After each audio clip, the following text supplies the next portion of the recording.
a member of the House of Assembly from Mount Pearl South, Mr. Paul Lane. How are you today?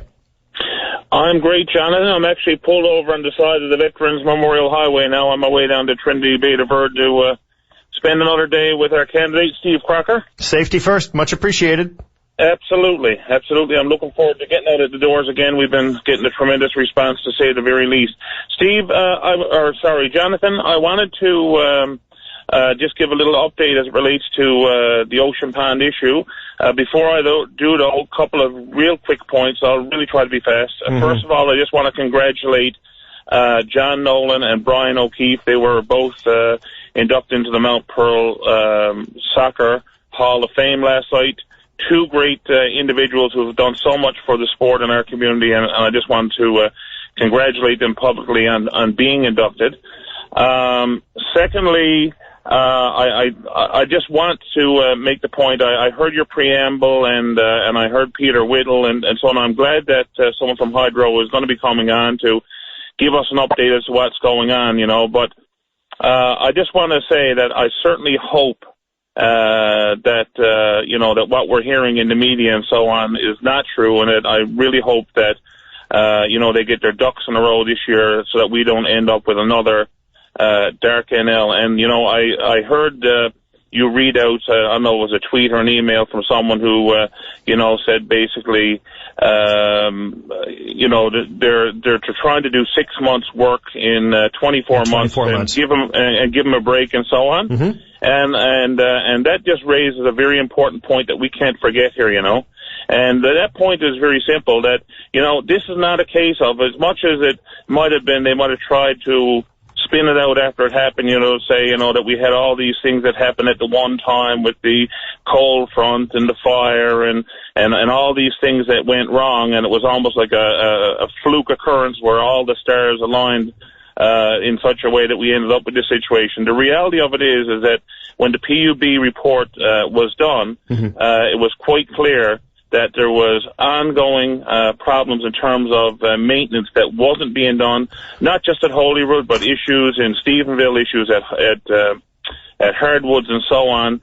And so, the point of the matter is that we should never be in this position to begin with. The fact that we're trying to do 24 months work in 6 months is a problem in itself. And it is a problem. Proper planning done and was proper maintenance done, we wouldn't find ourselves in this situation. I think it's important that we realize that. Right, and I think we have realized that over the past 12 months, yep. and now we're at the point, as my father's father used to say, if my grandmother had wheels, she'd be a bus. Yes, yep. We know that if we had proper planning, we wouldn't be at the situation that we are in. However, we're at the situation. Now, what I want to try and find an answer to, and as you're driving to Trinity Bay de Verde in the next 10 minutes or so, Paul, you will hear answers forthcoming from Newfoundland and Labrador Hydro with respect to labor and planning. Now, listen, absolutely. I have to ask you, sir, the issue around Ocean Pond, is this your electoral district, or I'm confused. I know that federally this is Random Buren St. George's, right? That's where Ocean yep. Pond lies in. And yep. My question is, are you collaborating with Judy Foote, who is the Member of Parliament for that district, in trying to get answers? And more importantly, does this fall within your jurisdiction? Pardon my ignorance. I don't think it does it? No, well, the issue is, Jonathan, first of all, this is a provincial, this would be a provincial issue because we're talking about Crown lands, we're talking about provincial environment and so on.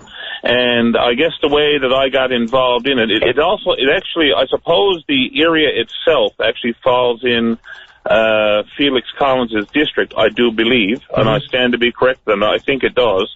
But the reality of it is that the vast majority of the people up there are not residents, they're cottage owners.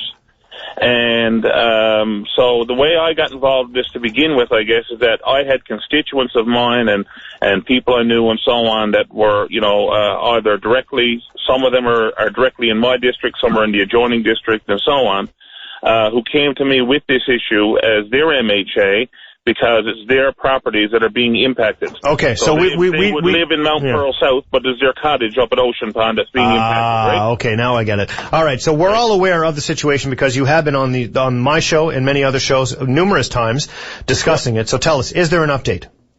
Yeah, well, I guess the update I just wanted to bring forward is that, as I had indicated before, I had put in an access to information request that was like 3 months ago, to try to get some answers as to exactly how the land, changed hands, why a road was put through there without the environmental assessment even done, and was a number of other questions around how all this transpired. They took it to the full 60 days that they were entitled to. Yep. I got no answer. Then 60 days later, I got a response saying, under the legislation, we're entitled to another 30. We're taking that. So they took that 30 days. That 30 days came and went. I heard nothing, so I put in an official complaint with the Privacy Commissioner. And the Privacy Commissioner, I guess must have made an inquiry last week. And now I get another letter back from that office basically saying that the Privacy Commissioner is going to give them another 30 days.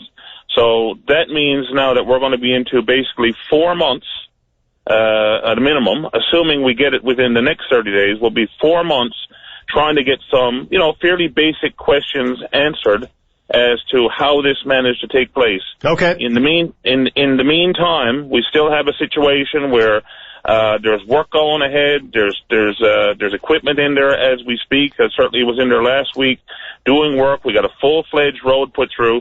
And, I was asked by some residents just recently, or some cottage owners, and there are a few residents, not a lot, but, okay, well, does that mean that the land freeze has been lifted in that area? Because if they're going ahead, it must be.